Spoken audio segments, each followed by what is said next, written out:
que já reconheceu de ontem de António Costa mais ponderado, não fica mais tranquilo? Não se trata de estar nem mais nem menos tranquilo, porque Mais otimista? o Primeiro-Ministro é que escolherá os termos dessa negociação, não é? O Governo é que terá de fazer esse entendimento com o Bloco de Esquerda e com o Partido Comunista Português. E eu não vou traçar aqui nenhuma expectativa sobre isso, porque não tenho que fazer avaliações de matérias que não são do meu conhecimento. Não sei como é que essa matéria está a ser negociada entre os parceiros do Governo.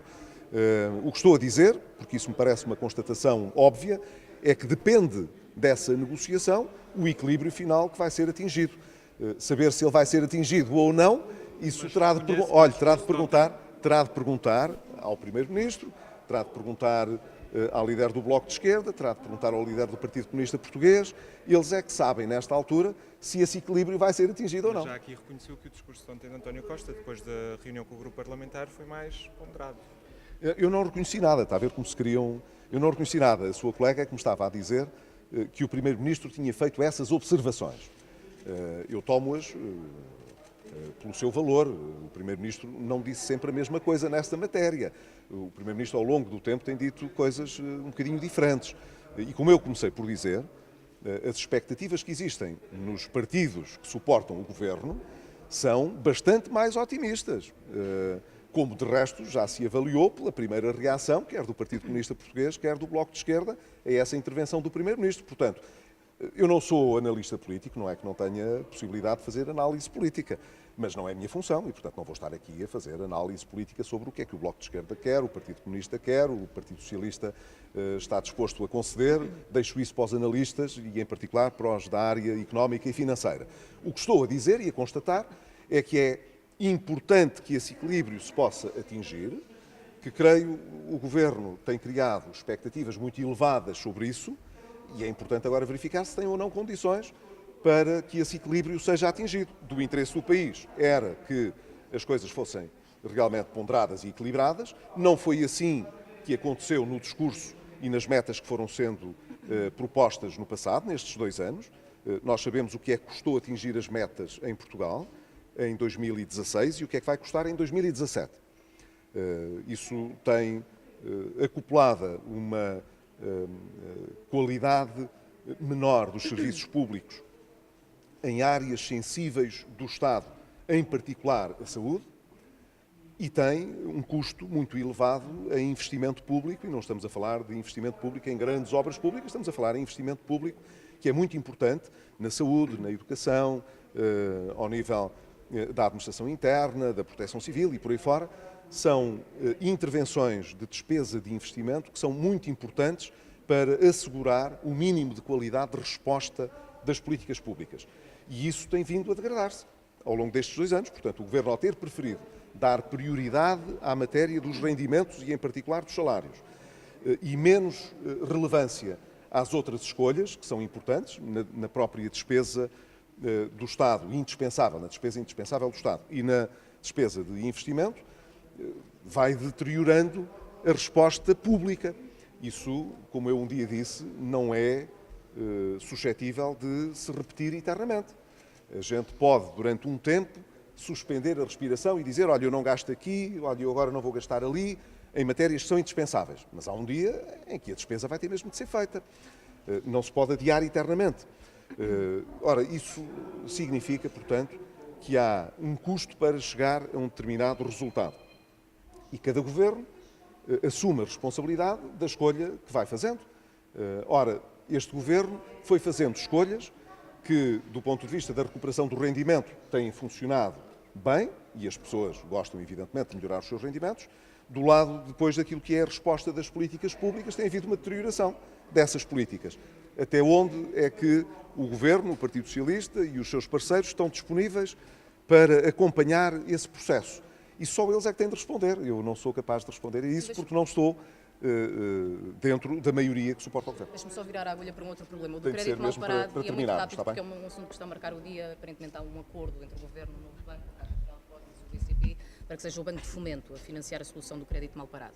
Com que expectativa é que olha para esta Eu não vou fazer, solução, ainda que não haja uns eu não vou fazer grandes comentários sobre essa questão que mencionou, porque Ao longo do último, seguramente, o último ano e meio quase, o Governo já afirmou coisas muito diversas sobre a forma como deveria encarar a resolução do crédito mal parado.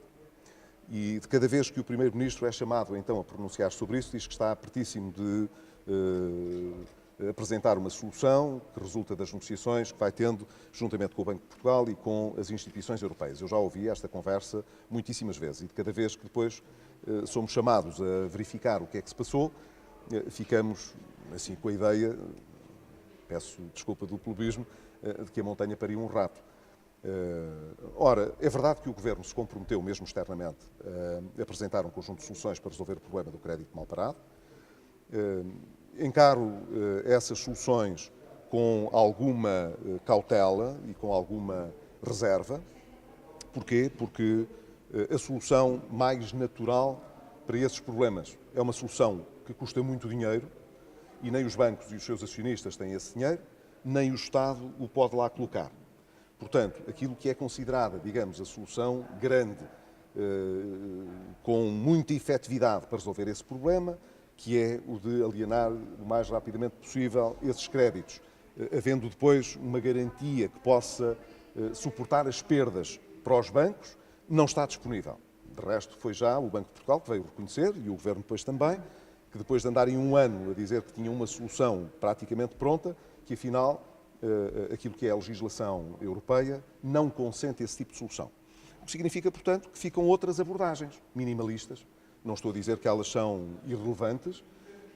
O que estou a dizer é que muitas vezes as notícias de jornal parecem mais do que aquilo que de facto trazem. E, portanto, não quero estar a reagir a uma coisa sobre a qual ainda se sabe muito pouco ou quase nada. A Instituição Financeira de Desenvolvimento deverá estar com disponibilidade, nós, pelo menos no Portugal 2020, já tínhamos determinado isso, para que cerca de 300 a 400 milhões de euros, agora não tenho o valor absolutamente certo na minha memória, mas tem esta ordem de grandeza. Portanto, temos aqui algumas poucas centenas de milhões de euros que poderão estar disponíveis para operações de reforço de capital das empresas, que para esse efeito precisarão, evidentemente, de ver reestruturada a sua dívida financeira. Isso terá de ser feito de forma muito articulada com os bancos, que é quem detém a dívida financeira, os passivos financeiros das empresas são, como é evidente, ativos dos bancos, que nesta altura estão muito depreciados. Portanto, entre os bancos, que, tanto quanto sei, estarão a aderir voluntariamente a uma plataforma que visa justamente fazer essa negociação desses créditos. E, por outro lado, é muito provável que a Instituição Financeira de Desenvolvimento possa aí dar alguma ajuda, mas agora repare, umas centenas de milhões de euros que existem para esse efeito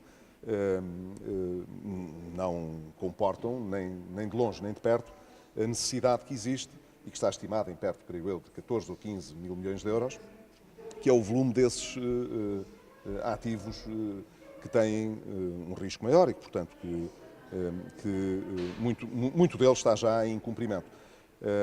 Portanto, eu direi, o Governo é que se tem de explicar sobre isso. De cada vez que aparece uma notícia de jornal, a seguir não se passa nada, ou passa-se muito pouco, e faz pouco sentido nós estarmos a discutir coisas que o próprio Governo não diz com clareza que dimensão é que têm, como é que irão funcionar.